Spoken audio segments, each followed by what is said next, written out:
Should governments impose stricter regulations on social media platforms to combat misinformation, even if it risks infringing on free speech and individual privacy? Absolutely not.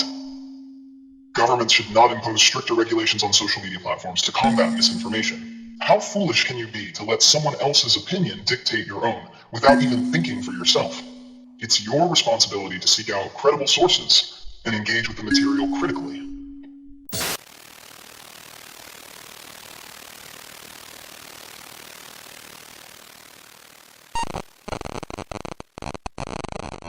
Let me know how my hair looks, guys. I just put on some hair mask, trying to make it even more beautiful. My plan? To grow my hair as long as I can, so whenever someone pisses me off, I can use it to slap them instead of my hands. It'll be an indirect lesson for them, but a lesson indeed. So yeah, that's my hair plan. Hey there, it's Medusux, your go-to online buddy for all things controversy and drama. I talk, you listen, and maybe you'll even share your thoughts with me in the comments if something ever sparks in that pretty little brain of yours. No kidding, you might have a small brain like mine, and it shows. Just kidding, I'm just messing with you. Alright, enough of the roasting. Sometimes I just can't help it because you're my best buddies. Now let's get into it. Should governments impose stricter regulations on social media platforms to combat misinformation, even if it risks infringing on free speech and individual privacy? Absolutely not. Governments should not impose stricter regulations on social media platforms to combat misinformation. Why? Because that can lead to censorship and a slippery slope of overreach that undermines free speech and individual privacy rights. Instead, empowering users to critically evaluate information is a far better approach than restricting access. Seriously, how foolish can you be to let someone else's opinion dictate your own without even thinking for yourself?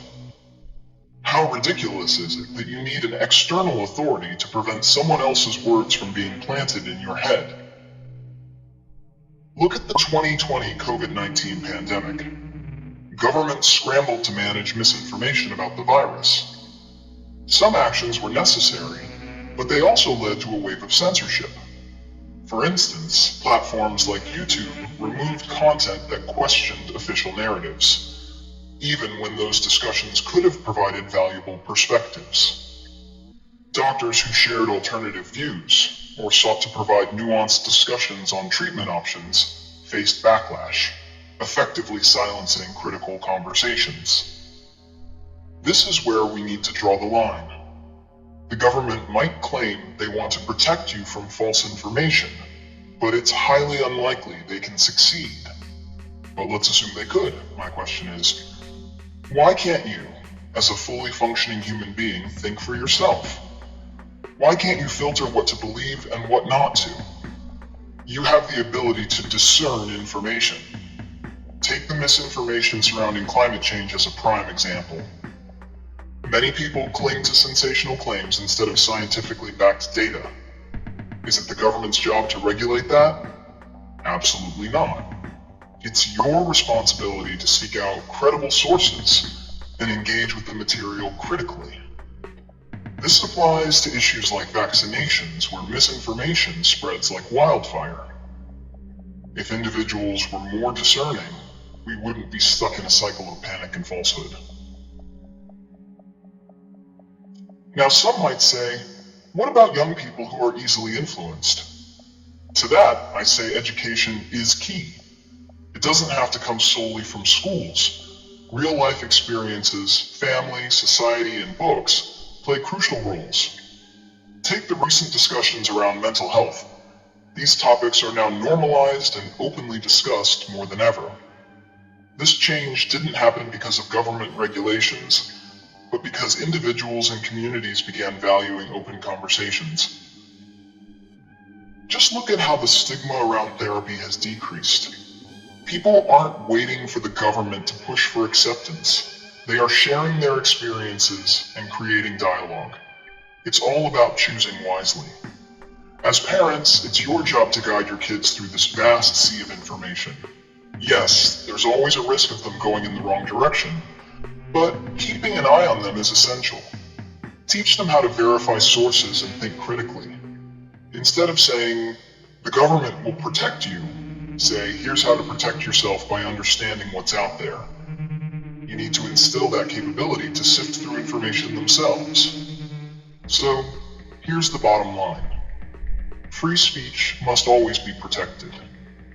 No matter if it's true or false, it deserves to exist. You should have the choice to see how others think and express themselves, but ultimately it's your responsibility to decide what you want to believe. Want to argue that misinformation causes harm? Sure, it does. But silencing voices is not the solution. It only breeds more distrust and anger. In this age of information overload, it's your duty to engage with diverse viewpoints. Remember when social media platforms faced backlash for censoring political content during elections? The outrage stemmed from a belief that these platforms were playing gatekeeper, determining which voices could be heard and which could not. This is a dangerous precedent. When we allow any entity to filter information, we pave the way for manipulation and control. Consider the 2016 US election as a prime example. Claims of fake news emerged, and accusations of media bias ran rampant. The government and various organizations claimed they would eliminate misinformation. But what happened? We ended up with more division and chaos. People felt like their voices were stifled, and that only fueled the fire of distrust. Social media users were left questioning the credibility of not only the platforms, but also the information they consumed. Remember the massive protests against fake news labeling? That backlash wasn't just about what people wanted to hear. It was about the principle of letting all voices be heard. Imagine a world where the government decides what constitutes misinformation. Who decides that? Is it a panel of experts, or is it a bunch of bureaucrats? Do we trust them to make the right call every time? The answer is no. That opens the floodgates for potential bias, favoritism, and outright censorship. Look at how governments have abused their power in the name of the public good. Think of the Patriot Act, which expanded surveillance in the US post 9/11, justified as a means to ensure safety, but ultimately infringing on personal freedoms. Similar trends can be seen in many countries where censorship is disguised as public safety. So why not empower yourself instead?